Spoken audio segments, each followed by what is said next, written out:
लंबितभुजौ कनकावदातौ संकीर्तनैकपितरौ कमलायताक्षौ विश्वाम्भरौ द्विजवरौ जुगधर्मपालौ वन्दे जगत्प्रियकरौ करुणावतारौ नमस्त्रिकालसत्याय जगन्नाथसुताय च सभृत्याय सपुत्राय सकलत्राय ते नमः।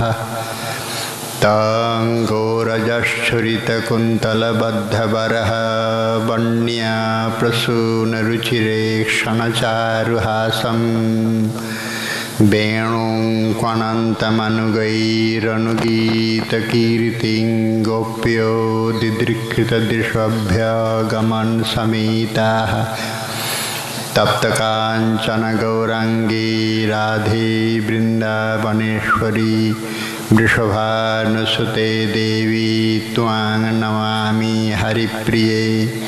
नाहं वसामि वैकुंठे योगिनां हृदयेन च मद्भक्ता यत्र गायन्ति तत्र तिष्ठामि नारद। तुलसी काननं यत्र यत्र पद्मवनानि च पुराण पठनं यत्र तत्र सन्निहितो हरिः। यं प्रव्रजन्त्यमनुपेतमपेतकृत्यं द्वैपायनो विरहकातर आजुहाव पुत्रेति तन्मयतया तरवोभिनेदुस्तं सर्वभूतहृदयं मुनिमानतोऽस्मि। वंशाकल्पतरुभ्यश्च कृपासिन्धुभ्यैव च पतितानां पावनेभ्यो वैष्णवेभ्यो नमो नमः। जय रूप सनातन भट्ट रघुनाथ श्रीजीव गोपाल भट्ट दास रघुनाथ ऐछाई गोस्वामीर करी चरण वंदन। यहाँ हईते विघ्ननाश अभीष्ट पुराण दुर्गमे पथिमेन्धस्य स्खलत्पाद गतिर्मुहु स्वकृपा यष्टिदानेन सन्तु सन्तु। जय राधे।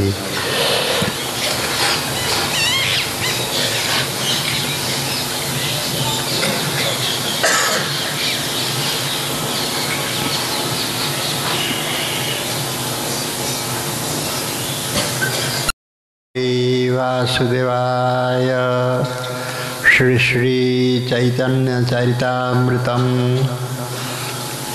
आदिलीलायां चतुर्था परिच्छेदः।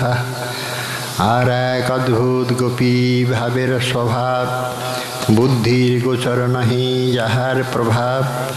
गोपीगण करें जबी कृष्ण दर्शन सुखवांछा नहीं सुख है कोटि गुण।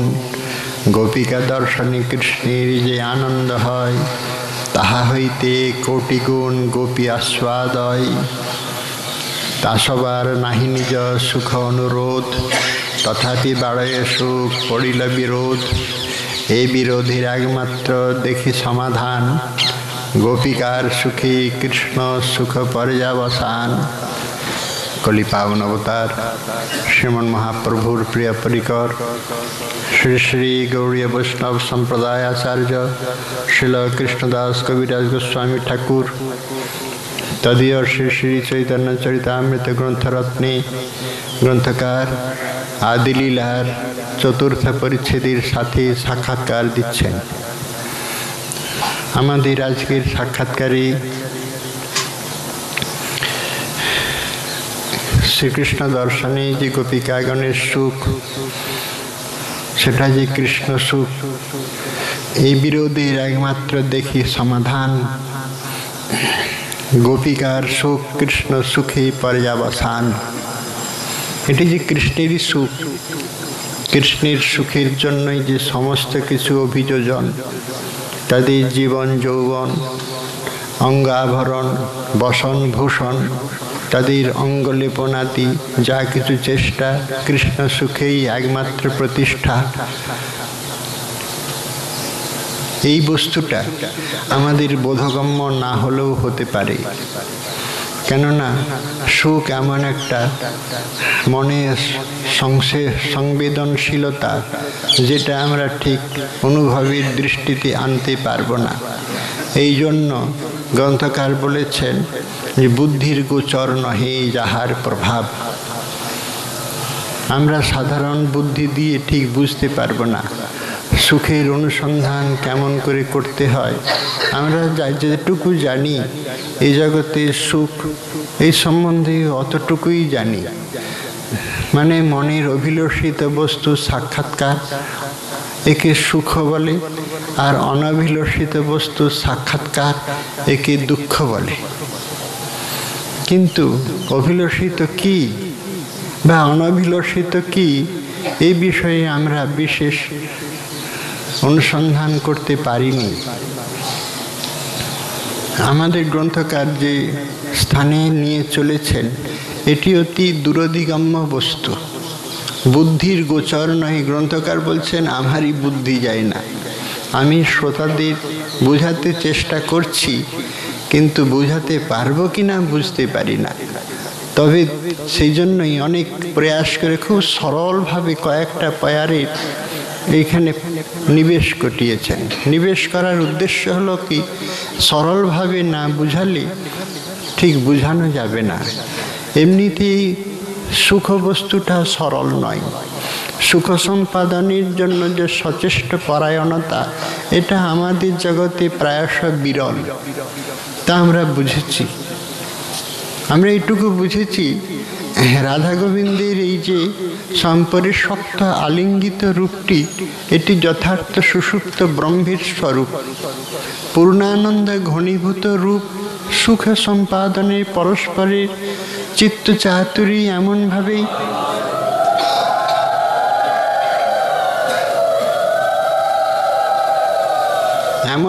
ওতপ্রোত এবং অতিপ্রীত, তারা পরস্পরেরই অনুসন্ধান রাখে না। এ হলো সুখের শ্রেষ্ঠ পরিচয়। তারা এমনভাবে ওতপ্রোত হয়েছে যে পরস্পরের কোনো সম্বন্ধ রাখে না।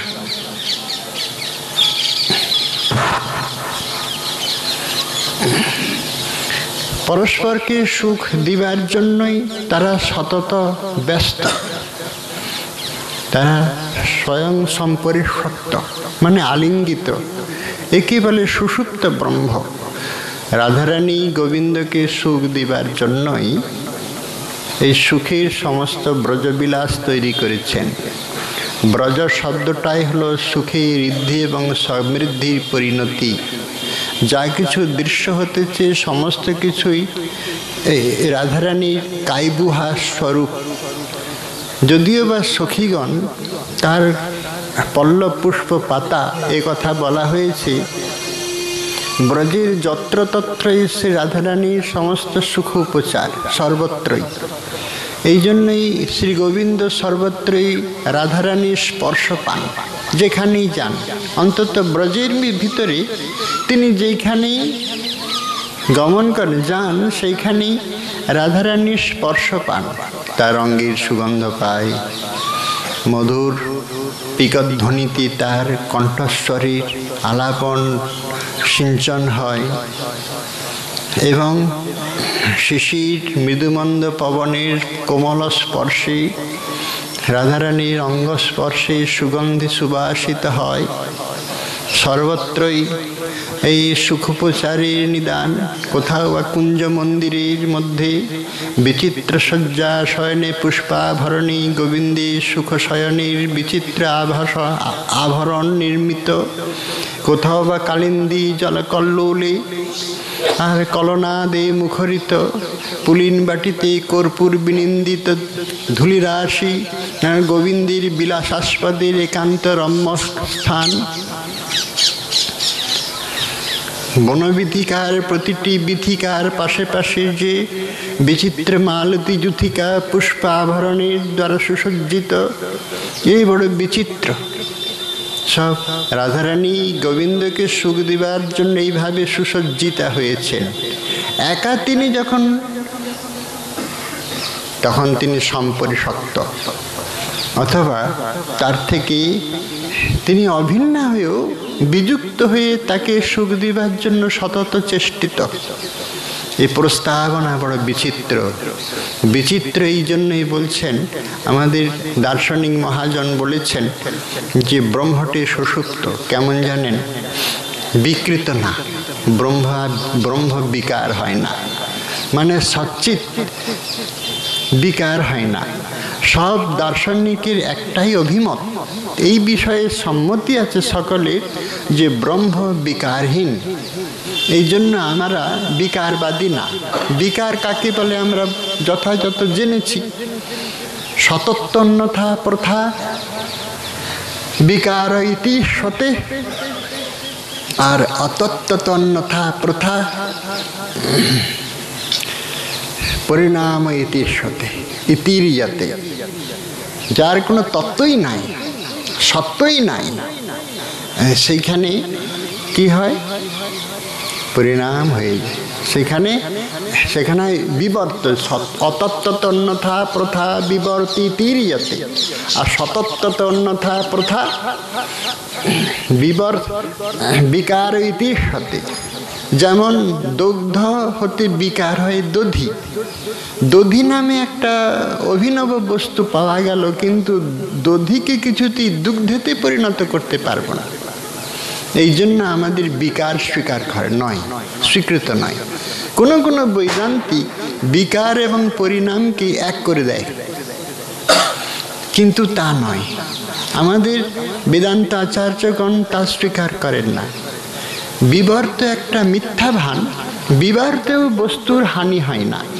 যেমন রজ্জুতে সর্পভান হলেও রজ্জুর কোনো ক্ষতি হয় না।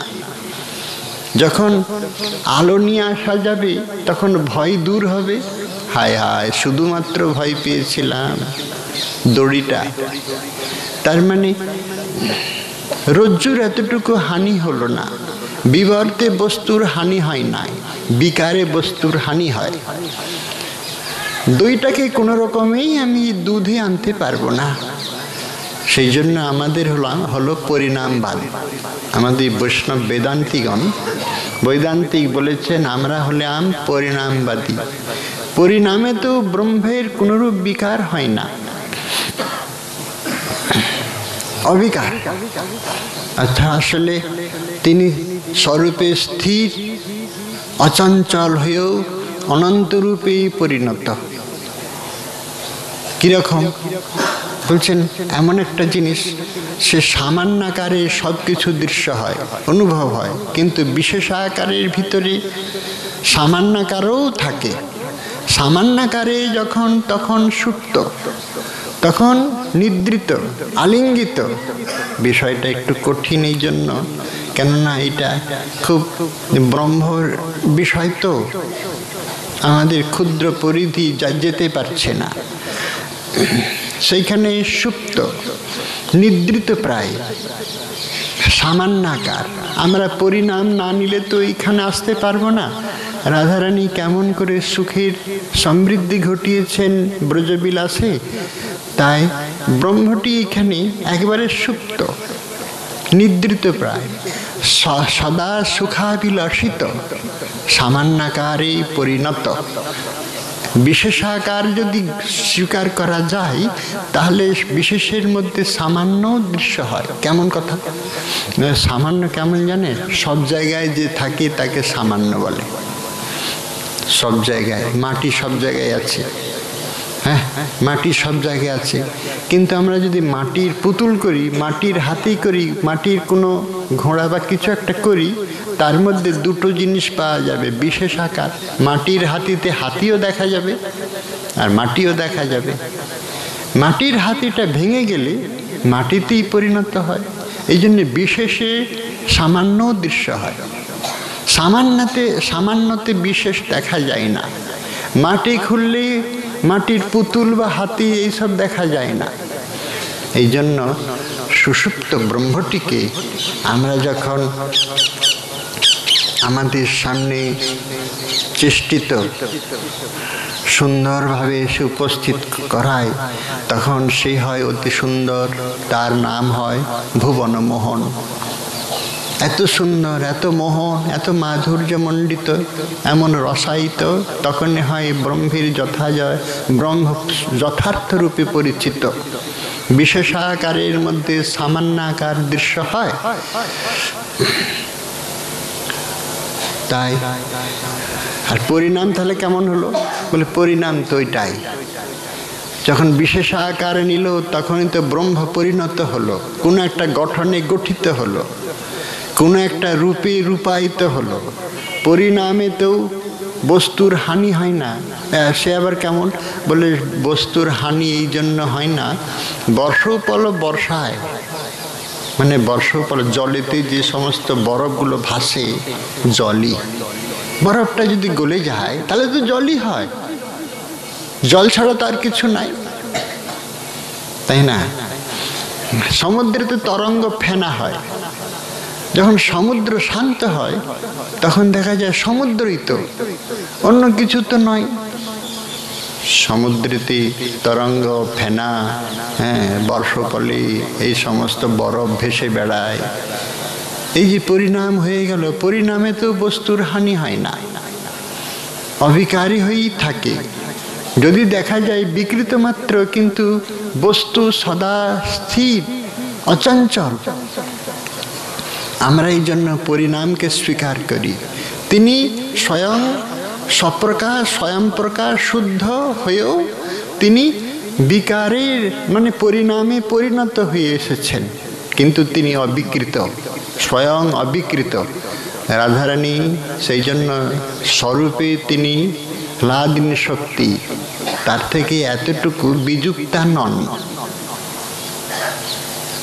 হয়েও তিনি অনন্ত কাব্য রচনা করেছেন। এই জন্য ভুবনমোহন গোবিন্দকে সুখী করবেন, পরিণত হয়ে যাচ্ছে। সুপ্ত চেষ্টারহিত ব্রহ্মের পরিণত হয়ে যাচ্ছে। আসলে ব্রহ্মের মাপটা আমরা ঠিক বুঝবো না তো, ক্ষুদ্র নয়, এত বিশাল। বিশাল বলেই ব্রহ্মকে আমরা ঠিক বুঝতে পারছি না। খুব বড়, খুব বড় মানে তার পরিধি নাই। বিভুতাও একটা মাপ আছে, বিভুরও আরো অধিক, মানে মহাবিভু। ব্রহ্ম তারও অধিক, যার থেকে আর কিছুই নাই। তাহলে সেইখানে যে সুখ, আমরা যে সুখের কথা বলছি, ওইখানে সুখটা কেমন হবে? আমাদের বুদ্ধি তো যেতে পারবে না। এই জন্য গ্রন্থকার বলছেন বুদ্ধির গোচর নহি যাহার প্রভাব। আমি ওখানে বুঝাতে পারবো না। গ্রন্থকার বলছেন আমি ওখানে যেতেই পারছি না, বুদ্ধির গোচর নহি। রাধারানী সেই পরম সুখময় ধাম ব্রজবিলাস রচনা করে শুধু সুখের উপচার সৃষ্টি করেছে। বর্ষোপল বর্ষা মাত্রই জলোপল, ওই রকম সব পরিণত হয়েছে। ব্রজের সমস্ত কিছুতেই সুখ। এইখানে কোনো জড় ধর্ম নাই, কোনো জড় বলে কোনো বস্তু নাই। এইখানে সব কৃষ্ণ সুখের উপকরণ। গোপিকাগণ তার কাইবুহা হলেও তারাও সব রাধারানীর অঙ্গভূতা, সেই জন্য গোবিন্দের সুখের জন্য সদা চেষ্টিতা। কৃষ্ণ সুখ ছাড়া তাদের অন্য কোনো বাসনা নাই। যদিও আমাদের জগতের সুখটা একটু অন্যাকারে এসে উপস্থিত হয় মানে এটা স্বার্থ মিশ্রিত। স্বার্থ মিশ্রিত এই জন্য বলা হতেছে এই জগৎটাই স্বার্থ মিশ্রিত। পরজগতে যা কিছু দৃশ্য হবে কি হবে না, অলৌকিক রাজ্যেতেও কিছু স্বার্থ মিশ্রণ থেকে যায়। ব্রজের সুখের অনুসন্ধানে কোনো স্বার্থ নাই। স্বার্থ নাই মানে গোপিকাগণের কোনো স্বার্থ নাই। কেন স্বার্থ নাই? সুখ অনুভব করাটাও তো একটা স্বার্থ। বলছেন না, তাদের এই স্বার্থটা নাই। সুখ অনুভূতি, আমাদের সুখানুভূতির কতগুলো ইন্দ্রিয় আছে, তাদের বলা হয় জ্ঞানেন্দ্রিয়। রূপানুভূতি হয় চোখ দিয়ে, রসানুভূতি হয় জিহ্বা দিয়ে। অনুভূতি কিন্তু ইন্দ্রিয়গুলো নেয় না।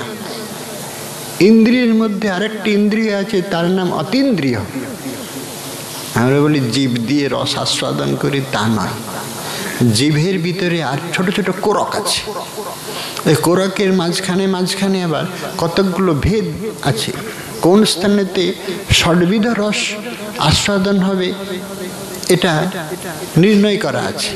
যেখানে সেখানে মধুর, অম্ল, কষায়, তিক্ত, মিষ্ট এই সমস্ত হয় না, সব জায়গাতে হয় না। ছোট ছোট কোরক, এই কোরকগুলোকে আমরা জানি না। এই সুখানুভূতি হয়, রসের যে সুখানুভূতি এটা হয়। ইন্দ্রিয়ের মধ্যে অতীন্দ্রিয়, কানের ভিতরে আর একটা অতীন্দ্রিয় কান আছে।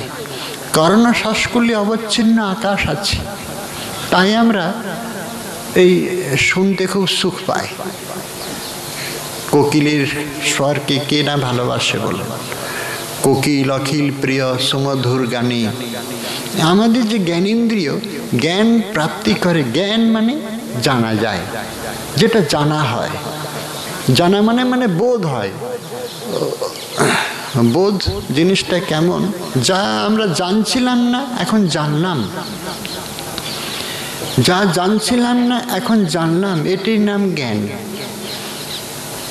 এটি আমাদের স্বাভাবিক। আমাদের ইন্দ্রিয় যখন সৃষ্টি হয়েছে না, ইন্দ্রিয়ের সঙ্গে বিষয়গুলো অনেক আগের থেকে সৃষ্টি হয়ে আছে। ইন্দ্রিয় আজকে সৃষ্টি হয়, ইন্দ্রিয় অনেক আগে থেকে সৃষ্টি হয়েছে। অতীন্দ্রিয়গুলো, অতীন্দ্রিয়ের অধিষ্ঠাতা দেবতারা এসে সৃষ্টি হয়েছে। এই দৃশ্যমান জগতের মধ্যে শুধুমাত্র আমাদের মানব গঠন নয়, দেহ গঠনের বৈচিত্র্যে যে কোন বিজ্ঞানী এমন করে রচনা করেছে তা আমরা বুঝতে পারবো না। কত অঙ্গ প্রত্যঙ্গের কত ভেদ, প্রতিটির কি ছোট ছোট ক্ষুদ্রাতি ক্ষুদ্র ধর্ম, সেই ধর্মের সঙ্গে আর একটার সঙ্গে কেমন করে যোগসূত্র আছে। এই বিচিত্র বিজ্ঞানীর যে কি অলৌকিক বুদ্ধির ক্ষমতা, ইন্দ্রিয় দিয়ে জানা যায়, আমরা এতটুকুই জানি। ইন্দ্রিয়ের মধ্যে আবার অতীন্দ্রিয়তা আছে, এটা তো জানতাম না। বলে দেখুন, ত্বক আছে মানে চামড়া। ত্বক দিয়ে আমরা কি অনুভব করি? স্পর্শ। শীত উষ্ণ বা শীতোষ্ণ স্পর্শ অনুভব করি, কিন্তু এই ত্বক দিয়ে না। ত্বকের ভিতরে ছোট ছোট সব ছিদ্র আছে, সেই ছিদ্র দিয়ে স্পর্শ অনুভব হয়। যদি বারবার এই ত্বকের উপরে ময়লা পড়ে যায় না, তাহলে স্পর্শানুভূতি ব্যাহত হয়। সেই জন্য আমরা যে সুখ সাম্রাজ্যে এসে পড়েছি এই জগতে, এটাও সুখেরই কিছু কিছু অংশ দেখা যায়। তার জন্য সুখ গ্রহণে ইন্দ্রিয় সৃষ্টি করে দিয়েছেন, রূপ, রস, গন্ধ, শব্দ, স্পর্শ। এগুলো সব ভগবানের আশীর্বাদের দান। না হলে তো এই জগৎ বাঁচতে পারত না। যদি নিরস নিথর পাষাণ করে রেখে দিত, শুধু অক্সিজেন দিয়ে আমাদের ছেড়ে দিত জীবগুলোকে, যা বাবা তোরা তো অক্সিজেন দিয়েই বাঁচবি, তোদের খাওয়া দাওয়া লাগবে না, আমি এমন একটা তৈরি করে দিলাম ক্ষুধা লাগবে না, এ শুধু অক্সিজেন, বেঁচে থাকতে পারবো না, থাকতে পারবো না। কেন থাকতে পারবে না? বলে আমাদের আয়ু, তোমাদের আয়ু অনেক বাড়িয়ে দিলাম, 100 বছর নয় 1000 বছর করে দিলাম। বলে তাহলে তো আরো বড় যন্ত্রণা। নির্মম নিথর পাথরের মতো কেউ থাকতে পারি আমরা? একের পর এক সুখের অনুসন্ধানে ব্যস্ত। জীবনের প্রথম চক্র হতে শুরু করে অন্তিম দশা পর্যন্ত একের পর এক দুঃখ নিবৃত্তি আমার করা চাই, সুখানুসন্ধান হওয়া চাই, সুখ আমার অতীব প্রয়োজন।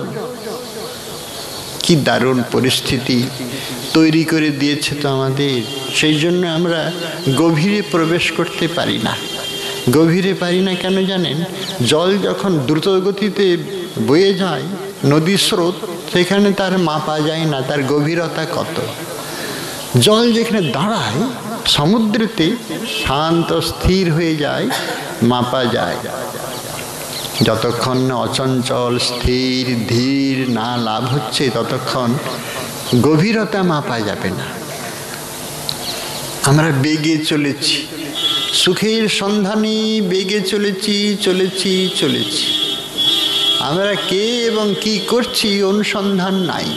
গভীরতা মাপবার মতো এত সময় নাই। বেগবান বেগবান মানে বেগবান, এইরকম এই অবস্থায় উপস্থিত হয়েছে। শান্ত না হলে কি গভীরতা আসে? একান্ত না হলে কি নিজেকে খুঁজে পাওয়া যায়? নিজেকে খুঁজতে গেলে একান্ত হওয়া চাই, শান্ত নিবিড় নিস্তব্ধ নিঝুম। তবে প্রকৃতি রহস্যের যে একটা মন্ত্র আছে, সেই মন্ত্রের উদ্ঘোষ আপনার হৃদয় তন্ত্রীতে এসে বাজবে। এই কোলাহলের মুখরতার মাঝখানে আমরা শুধু বয়েই চলেছি। প্রকৃতির রহস্যটা ভেদ করার মতো ক্ষমতা নাই। আর যে সুখ সাম্রাজ্য, আমাদের ব্রজ সুখের কথা বলা হয়েছে না, এ আরো অধিকতম নিবিড়তার কক্ষে নিহিত হয়ে আছে। ব্রজ সুখ, গোবিন্দকে সুখ দিবার জন্য এদের কি না কি তৎপরতা। রাধারানী সর্বত্রই সুখের উপস্থাপন করে রেখেছেন। কেমন করে? বলছেন যে সেই সুখের একমাত্র দেখি সমাধান। যদিও সুখের একটা নিয়ম হলো কি, যাকে সুখ দেওয়া যায় ফিরে চলে আসে। তাহলে তো সুখটা নিজেরই এসে উপস্থিত হলো, স্বার্থ বলেই স্বীকৃতি পাত্র পেল তো। বলছেন না, হলো না। গোবিন্দের দর্শনে তাদের যে সুখ হয়, বলে কিরকম সুখ হয়? কোটি গুণ সুখ হয়। ওই যে সুখ হচ্ছে তো তাদের স্বার্থ এসে গেল তো। বলছেন না, সমাধান দিচ্ছেন। এই বিরোধের একমাত্র দেখি সমাধান, গোপিকার সুখে কৃষ্ণ সুখ পর্যাবসান। গোপিকা দর্শনে কৃষ্ণের বাড়ে প্রফুল্লতা, সে মাধুর্য বাড়ে যার নাহিক সমতা। গোবিন্দ কেন প্রফুল্ল হয়েছেন? বলে গোপীর এই সুন্দরীগণের সৌন্দর্য দর্শনে অত্যন্ত মুখ আর অনুরাগে রাঙিয়ে গিয়েছে। তার বিলোল কটাক্ষপাত, তার অঙ্গবৈভব মাধুর্যমণ্ডিত, আরো মাধুর্য রসে রসায়িত হলো। গোপিকাগণের সান্নিধ্যে এসে, রাধারানীর সান্নিধ্যে এসে ভুবনমোহন এখন ভুবন মনমোহন রূপ নিল। গোপিকাদেরও মনমোহন করে এসে উপস্থিত হলো। গোপীদের সান্নিধ্য না আসলে ভগবান এরূপ রূপ ধারণ করতে পারত না, এরূপ রূপ নিতে পারত না। কিরকম জানেন? যদি শুদ্ধ ভক্ত না হয় তাহলে ভগবানের পূজা ঠিক হয় না। ভগবত্তার জাগরণ কে করাবে?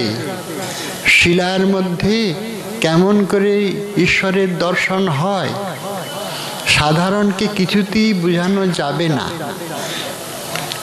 এই অষ্টবিধা মূর্তির মাঝখানে কেমন করে জাগরণ হয়, কেমন করে জাগ্রত হয়? ভক্তের জন্যই তো হয়। না হলে কি ভগবান সাক্ষী দিবার জন্য বৃন্দাবন থেকে যায়? পাষাণ প্রতিমা চলে এ কথা তো বুঝি না, কিন্তু চললো তো, সাক্ষী গোপাল চললো তো। গোপীনাথ তো চেয়ে নিল, সে আলালনাথও সেখানেও ক্ষীর পেয়েছেন, আর এইখানে আমাদের শ্রীখণ্ডের গোপীনাথ লাড্ডু খেয়েছেন। বুঝছেন, কোনো গোপীনাথ তো কম নয়। জাগ্রত হলো কি করে? বলে জাগ্রত এমনি হয় না, শুদ্ধ ভক্তির সান্নিধ্য না হলে দেবতা জাগে না।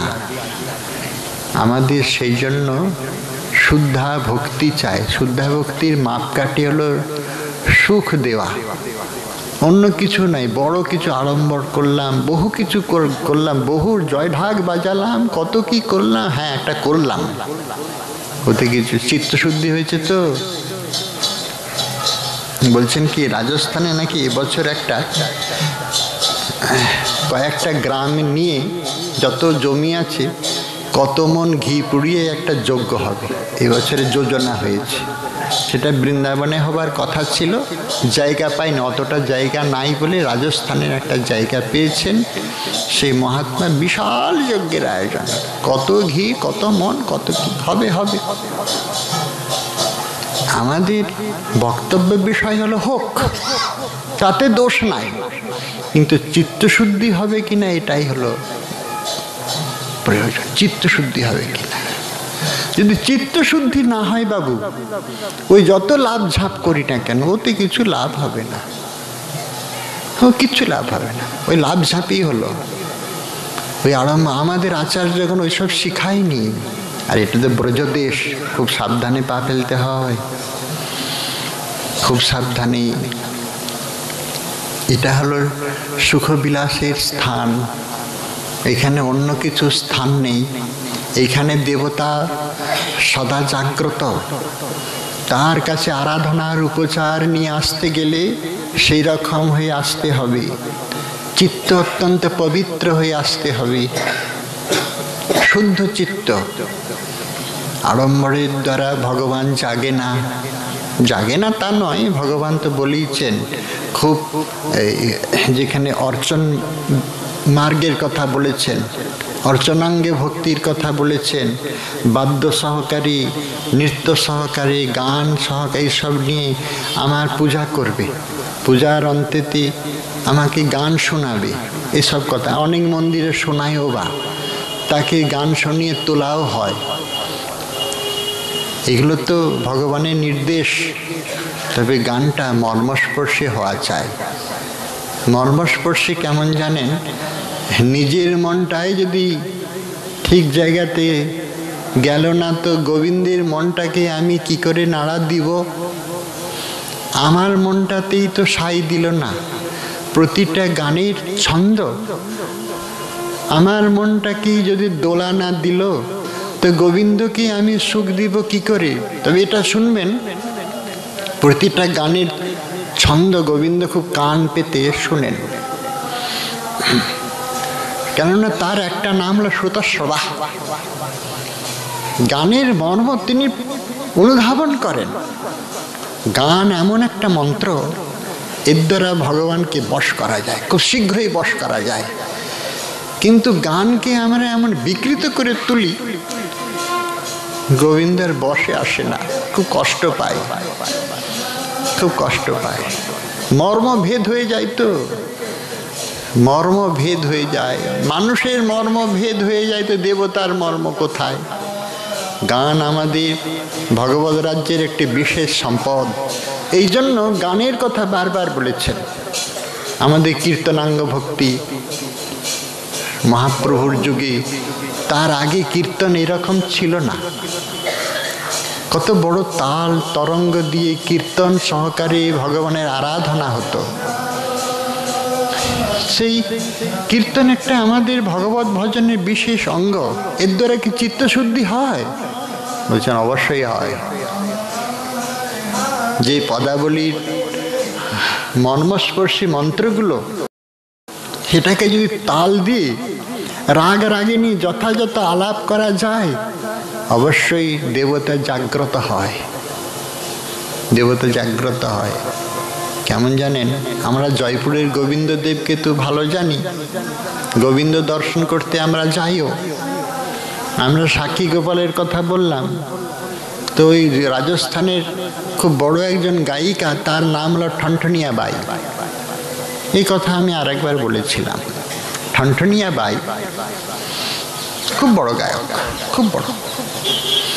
তাকে আহ্বান করা হয়েছে, আপ্যায়নের কোনো ত্রুটি রাখলো না কর্তৃপক্ষ। গোবিন্দদেবের সামনে সে একাশর গান করবে। বহু লোক, খুব প্রসিদ্ধ গায়িকা তো, এরকম মধুকণ্ঠী, কলকণ্ঠী, তার উপর নাম যশ যথাযথ, এবং রাগ আলাপে এসে একবারে সুনিপুণা, সুদক্ষা। তাই হোক, দেবতার সামনে দেখছেন কি এত লোক সমাগম হয়েছে, এত শ্রদ্ধালু জনের, এত শ্রবণকারীর সমাগম হয়েছে, নিজেই মুগ্ধ হয়ে গিয়েছে। গোবিন্দদেবের সামনে এরকম একটা আসর পাওয়া প্রায়শ দুর্লভই। যতই বা বড় গায়িকা গায়ক হোক না কেন, ভালো আসর পাওয়া একটা সুসংবাদ, একটা বড় ভাগ্য। ভালো আসর মানে কি জানেন? বোদ্ধা। বোদ্ধা সংখ্যায় বেশি হলে হবে না, সংখ্যায় অল্প হোক, কিন্তু বোদ্ধা হোক, মর্মস্পর্শী হোক, অন্তত বস্তুর অনুধাবন করার ক্ষমতা থাকুক। আমরা যে রাজ্যে প্রবেশ করব সেটা তো এই রাজ্য নয়। এই রাজ্যের খবরটা খুব ভালো জানি, একটা অন্য রাজ্য। সেখানে মনেরই শুধুমাত্র গ্রহণ হয়, মনোগ্রাহ্য। তারও ঊর্ধ্বে মনের মনন প্রক্রিয়া, যেখানে মনস মন, মনেরও মন যেখানে, সেই রাজ্যে প্রবেশ করব। তো সেই জন্য বোদ্ধা শ্রোতা যদি এসে উপস্থিত হয় না, একজন শ্রোতার অনুভূতিতে গায়ক গায়িকা বা বক্তার অনুভূতির সঞ্চার হয়। শ্রোতার জন্যই কিন্তু বক্তা বলতে পারে, মানে মাঠের মাঝখানে আমাকে বস করিয়ে দেন, মুখ ফুটবে না, কথা ফুটবে না, তাকে শোনাবো।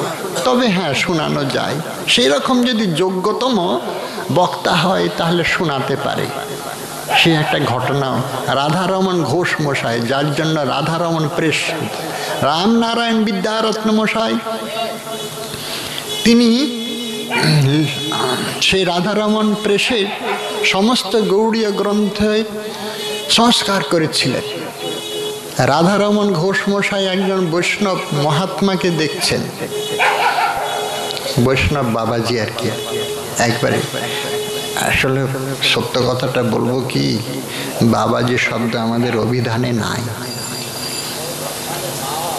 অভিধানে বাবাজি শব্দের কোনো ব্যুৎপত্তি নাই। আছে সংস্কৃত শ্লোক, ওই রকম দুই একটা শ্লোক আমি তৈরি করে দিতে পারবো। বাবাজি শব্দের আমাদের চৈতন্য চরিতামৃত, চৈতন্য ভাগবত, চৈতন্য মঙ্গলে কোথাও আছে? নাই। যেমন ইংলিশ অভিধানে ইম্পসিবল শব্দটার অর্থ নাই, সব সম্ভব। আমাদের গৌড়ীয় অভিধানে শব্দভাণ্ডারে বা কোষে কোথাও বাবাজি শব্দের অর্থ নাই। আমরা লিখি বটে, শব্দটা ঠিক অনুধাবন করি না, বাবাজি শব্দ দেওয়া উচিত কিনা। আমাদের পূর্বাচার্যরা কেউই দেয়নি, এটা আবিধানিক নয়। বাবাজি শব্দ পাওয়া গিয়েছে দুই এক জায়গায়। কোথায় জানেন? এই বঙ্কিম সাহিত্যে পাওয়া গেছে। শরৎ সাহিত্যে এক জায়গায় দু জায়গায় আছে, কিন্তু বঙ্কিম সাহিত্যে কয়েক জায়গায় আছে বাবাজি শব্দ। সেখানে বাবাজি শব্দ খুব শ্লেষাত্মক ব্যবহার করেছে, তাচ্ছিল্য, খুব তাচ্ছিল্য, শ্লেষাত্মক ব্যবহৃত হয়েছে। ঠাকুরমশাই তিনি এই সরস প্রাঞ্জল প্রেম ভক্তি চন্দ্রিকা বা বাংলার প্রাণ এনে দিয়েছেন। চৈতন্য ভাগবত একটা বিখ্যাত লীলা গ্রন্থ কাব্য। শ্রী চৈতন্য চরিতামৃত লীলার সাথে এক দার্শনিক মহান কাব্যের যোজনা, কিন্তু না, একটা শব্দ নাই, বাবাজি শব্দ নাই। মহাত্মা বিরক্ত, এটা বললে মনে হয় ঠিক মানানসই হয়। তাই রাধারমণ ঘোষ মশাইয়ের ইনি একজন বৈষ্ণব মহাত্মার, বিরক্ত মহাত্মার আশীর্বাদ পেয়েছিলেন। তিনি একাকী ভাগবত পাঠ করছেন। আমি বললাম না, মাঠের মাঝখানে আমাকে বস করিয়ে দিলে মুখ ফুটবে না, কথা ফুটবে না, কিন্তু এনার কথা তিনি কাকে শোনাচ্ছেন? একজন বোদ্ধা শ্রোতা আছে। আমরা মনে করি যে এই শ্রোতাদেরই শোনাচ্ছি, কিন্তু যিনি যোগ্যতর বক্তা তিনি জানেন আর একজন বিখ্যাত শ্রোতা বসে আছেন। এতটুকুই এদিক ওদিক হবার উপায় নাই। একটু যদি অপসিদ্ধান্ত হয় তাহার কানে বাজবে। তাই খুব সতর্কে এক একটা শব্দ বিন্যাস করতে হয় বক্তাকে। সেই জন্য শ্রোতার থেকেই বক্তার মধ্যে অনুভবটা সঞ্চারিত হয়। বোদ্ধা শ্রোতা চায়। ঠনঠনিয়া বাই দেখলেন, হ্যাঁ বোদ্ধা শ্রোতা আছে, আছে কি নাই তো আমি জানি নাই, একটু আমি পরীক্ষা করব। গান একেবারে জমজমাট হয়ে গেল। গোবিন্দদেবের দরজা খোলা। গোবিন্দদেব তো মুখ্য শ্রোতা, সব থেকে হ্যাঁ বোদ্ধা শ্রোতা, মুখ্য শ্রোতা। দরজা খোলার যেদিকে ঢলছে সেদিকে গোটা আসরটাই ঢলে পড়ছে। গান জমজমাট হয়ে গেছে। ঠনঠনে বাবাই দেখলেন, বাহ, এর মধ্যে বোদ্ধা শ্রোতা কে? আমি একটু পরীক্ষা করে দেখি তো। গানটা তিনি জেনে শুনেই একটু ভুল করে রাগ আলাপ করলেন। আলাপটা একটু জেনে শুনে ভুল করে আলাপ করলেন। দেখি কেউ ধরতে পারেনি, বলে কেউ ধরতে পারছে না। রাগ আলাপটা একটা শাস্ত্রীয় সঙ্গীত, সবই তো শাস্ত্রের মাপকাঠিতে গীয়মান হয়, যেমন তেমন করে তো গান হয় না। শাস্ত্রের মাপকাঠি, সেইখানে জেনে শুনে সেই ভুল করে বসলো। দেখি কেউ ধরতে পারে কিনা, কেউ ধরতে পারল না। গোবিন্দদেবের সামনে তাকাচ্ছেন, বিখ্যাত গায়িকা দেখছেন যে গোবিন্দদেব হাসছে। জীবনের আজকে আমার গান এর দ্বারায় সিদ্ধি লাভ। ঠনঠনিয়া ভাই বলছেন, আমি জীবনে বহু জায়গায় গান গেয়েছি, কিন্তু সিদ্ধি লাভ করতে পারিনি। আজকে আমি সিদ্ধি লাভ করলাম। এই বলে গান শেষ করলো। গোবিন্দদেবের চরণে প্রণাম করে এই গান চিরতরে ত্যাগ করলো, বিদায় দিল। হ্যাঁ, এইবারে প্রভু তোমার আশীর্বাদ মিলেছে, এইবারে চললাম আমি বৃন্দাবনে। নির্জনে গেছে তিনি ভজন পরায়ণা হলেন। বোদ্ধা শ্রোতা এরকম সব জিনিস মর্মস্পর্শী হওয়া যায়। আমাদের সব মনোরাজ্যের বিষয়। সুখ এরকম মনোরাজ্য। দেহরাজ্য বলে কিছু বস্তু নাই। দেহটা আছে কি নাই এরূপ বোধ হয় না। খেতে শুতে হবে এটুকুই মাত্র যথেষ্ট। যতটাতে মনোগ্রাহ্য বস্তুর অনুসন্ধান হয় তার জন্যে সচেষ্ট থাকা চাই। তবেই তো ব্রজরাজ্যে, এই ব্রজবিলাস, এই সুখময় রাজ্যে প্রবেশ সম্ভব। ব্রজগোপীরা তাই, তাদের মধ্যে এতটুকু অন্য সুখের ভাবনা নাই, নিজ সুখেরও নাই, অন্য সুখেরও ভাবনা নাই। সমস্ত কিছুই কৃষ্ণ সুখ। গোবিন্দকে সুখ দেওয়া চায়। সেজন্য সুখ এমন একটা পদার্থ, সে আবার ফিরিয়ে দেয়। এক গুণ করে নয়, শত সহস্র কোটি গুণ করে ফিরিয়ে দেয়। এই বিচিত্র তো। আমরা দর্পণের কথা বলেছি। নিজের যদি হাসি মুখটা দর্পণের সামনে দাঁড় করায়, হাসিটা সে ফিরিয়ে দেয়। তবু তো সে দর্পণের হাসি, জড় পদার্থের হাসি তো ঠিক মানানসই না। কিন্তু এছাড়া অন্য দৃষ্টান্তও নাই। প্রহ্লাদ মহাশয়ের দৃষ্টান্তেতে প্রিয় দেবতার স্তব করেছেন। আমাদের আচার্যগণ জানাচ্ছেন এইটাই হাসিটা আসছে কোত্থেকে জানেন? হাসিটা আসছেন একটা জড় পদার্থ থেকে। মানে বিপরীত মুখে হাসিটা দিচ্ছে, হাসিটা আসছে। আমরা যে রাজ্যে যাব না সেইখানে হাসি ওইরূপ না, জড়ধর্মীয় না। যদি তাকে ভালোবাসা যায় মর্ম দিয়ে, সেই ভালোবাসাটা কোটি গুণ ফিরিয়ে দেয়। কি আশ্চর্য, কি আশ্চর্য! বলছেন এতে তাহলে তো সে সুখী পেয়ে পাওয়া গেল। বলছেন না, সুখ নাই। আমাদের প্রফুল্লিত মুখমণ্ডলী রাঙা রক্তিমাভা দর্শন করে গোবিন্দের অতিব সুখ সম্পন্ন হবে, খুব সুখ হবে, খুব আনন্দ হবে। সেই জন্যই গোবিন্দের জন্য, তার সুখের জন্য যা কিছু, দেহ গেহ সব কিছু। তাহলে আমরা বলবো যে কৃষ্ণ সুখেই যদি তোমাদের জীবন জীবিকা, তাহলে ঘরে এসে উপস্থিত হয়েছে কেন? ঘরে শ্বশুর শাশুড়ি পরিজন নিয়ে এসে উপস্থিত হয়ে, তার মধ্যে এসে উপস্থিত হয়েছে কেন? সুখ এমন একটা পদার্থ, আমরা বলেছি তাকে ঠিক ঠিক যদি রূপ দিতে হয় তাহলে অনেক বাধা তৈরি করতে হয়। লীলা শক্তি যোগমায়া করেছেন কি, অনেক অনেক বাধা তৈরি করে রেখেছেন। পরিজন বাধা, বাম্য, ভয়, লজ্জা, গোপনীয়তা এবং পরস্পর প্রাপ্তির যে উৎকটতা, লালসা, মিলনাশা, তাদের প্রণয় পিপাসা, বহুভাবে বাধা তৈরি করে রেখেছে, একের পর এক বাধা। এত সমস্ত বাধাকে, ব্যাহত বাধাকে অতিক্রম করে গোবিন্দের চরণে, প্রিয় দেবতার চরণে, সুন্দরের চরণে এসে উপস্থিত হওয়াটাই তো বড় সুখ। এত সুখ কেন? বলে কেন জানেন? তাদের অন্য কিছু ভাবনা নাই, নয়নে শুধুমাত্র কৃষ্ণ দর্শনই করছে। নয়নে কি হয়েছে? হচ্ছে চক্ষুর অঞ্জনম। শ্রবণে আর কিছু ভাবনা নাই। শ্রবণে কি হয়েছে? শ্রবণে কুবলয় দল, অখনৌ রঞ্জনম, শ্রবসৌ কুবলয়ম, বক্ষসৌ মহামণীন্দ্রদাম, বৃন্দাবন রমণী নাম, মণ্ডনম অখিলাম হরির জয়তি। মণ্ডনং মানে শোভিতম, মণ্ড শোভায়াম মানে যত শোভার আধার হতে পারে। তাদের নয়নের অঞ্জন, অন্য কিছু নয়। গোবিন্দই হলো তাদের নয়নের অঞ্জন, সব বাধা অতিক্রম করে এসেছে। তাদের অন্য কিছু অবতংশ নয়।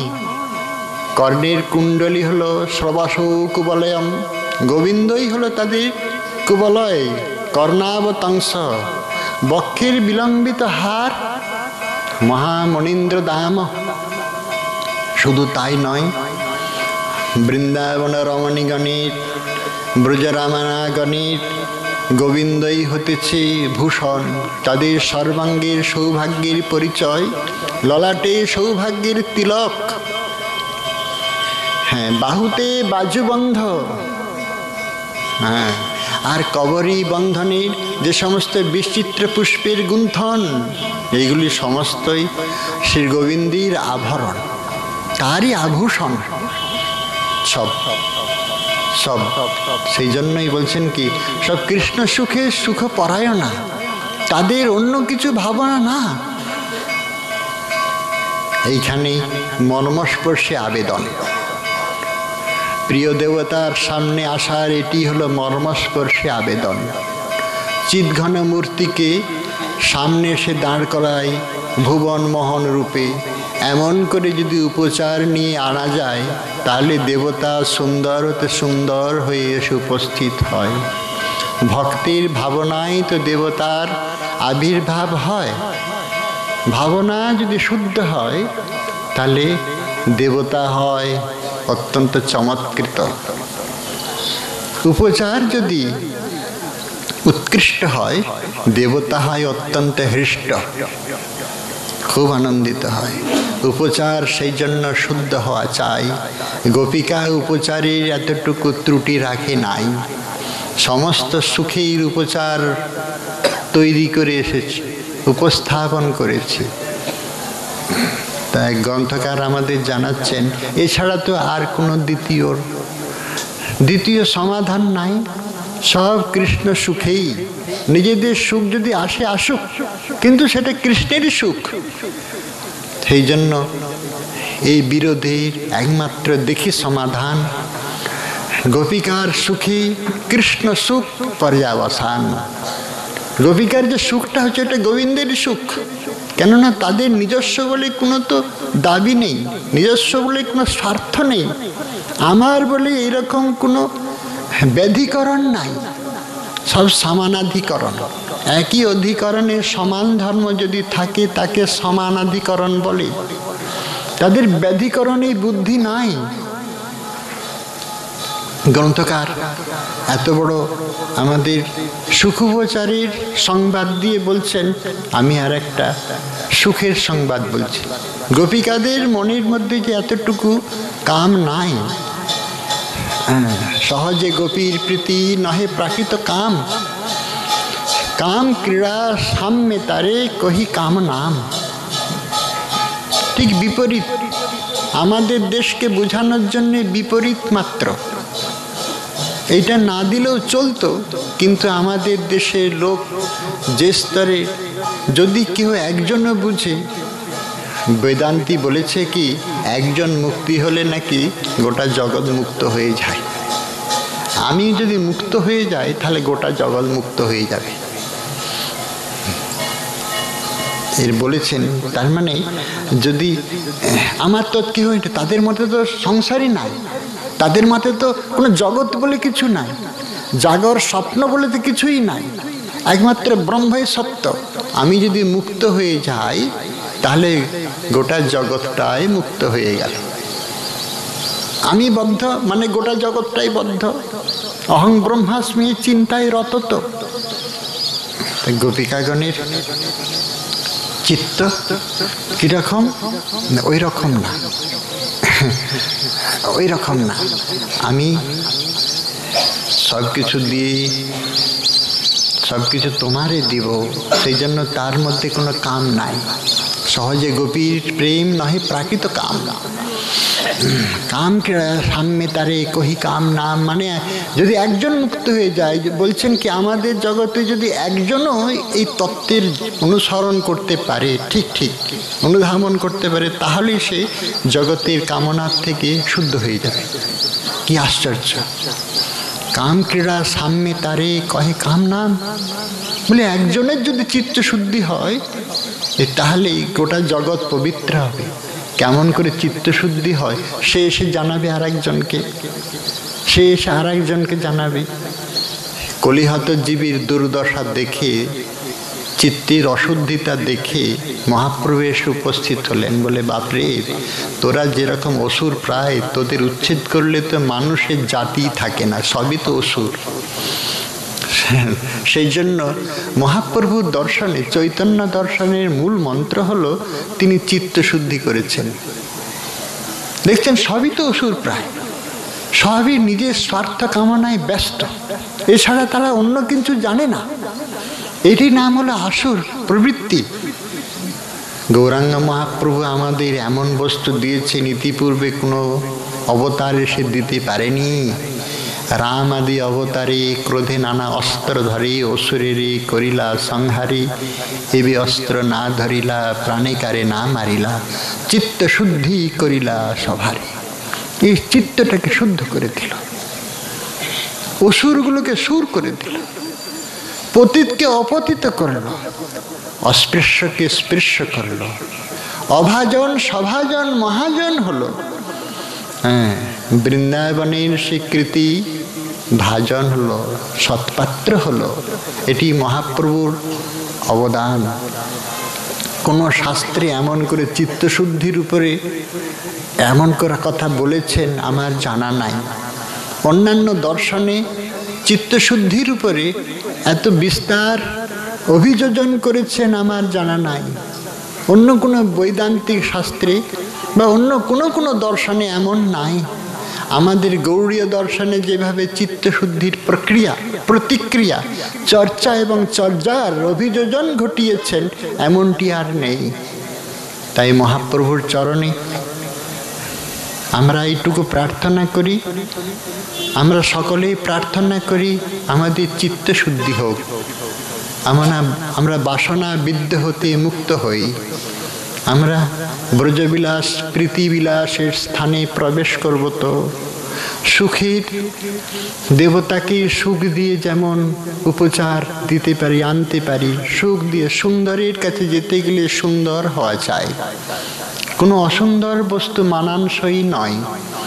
সেই জন্য সুন্দর হতে গেলে চিত্তটাকে শুদ্ধ করে নিতে হবে, কোনো বাসনা কামনা থাকা চলবে না। বেদান্তিগণেরও নাই, ব্রহ্মবিদ ঋষিগণেরও বাসনা কামনা নাই, কিন্তু তারা এর অনুসন্ধান জানে না। যুগ যুগ তপস্যারত ঋষিগণেরও বাসনা কামনা নাই, তারা সব দগ্ধ করেছে, কিন্তু তারা এই বৃন্দাবনে রসরাজ্যের সাম্রাজ্যের আসতে পারে না। এটা তাদের হতভাগ্যতার পরিচয়। মহাপ্রভু অতি কৃপা করে হেনগুপ্ত রসসিন্ধু ব্রহ্মা না পায় এক বিন্দু। ব্রহ্মা পায়নি মানে ব্রহ্মার এক কল্প কেন, ব্রহ্মার এই সৃষ্টি জগতের ভিতরে কেহই পায়নি। এই জন্যই শ্রীরূপচরণ বলেছেন অনর্পিত চরি, এর পূর্বে এটা দেয়া হয়নি। ব্রহ্মা পায়নি মানে ব্রহ্মার মধ্যে কেহই পায়নি, ব্রহ্মাণ্ডের কেহ পায়নি। মহাপ্রভুর কত বড় চিত্তশুদ্ধি, তার এই বিশাল অভিযোজন, হেনগুপ্ত রসসিন্ধু ব্রহ্মা না পায় এক বিন্দু, এই প্রেম বিলাইল সংসারে। হইছে দয়ালু অবতার, হইছে দাতা নাহি আর, গুণ কেহ বর্ণি পারে না রে। আমাদের সকলের চিত্তশুদ্ধ হোক, মহাপ্রভুর সেবায় যেন, তার আরাধ্য, আমাদের আরাধ্য দেবতার সেবায় যেন শুদ্ধ চিত্ত নিয়ে যাবার এইটুকু ক্ষমতা হয়। এই প্রার্থনাটুকু আজকে জানিয়ে মহাপ্রভুর আশীর্বাদে আমরা আগামীকাল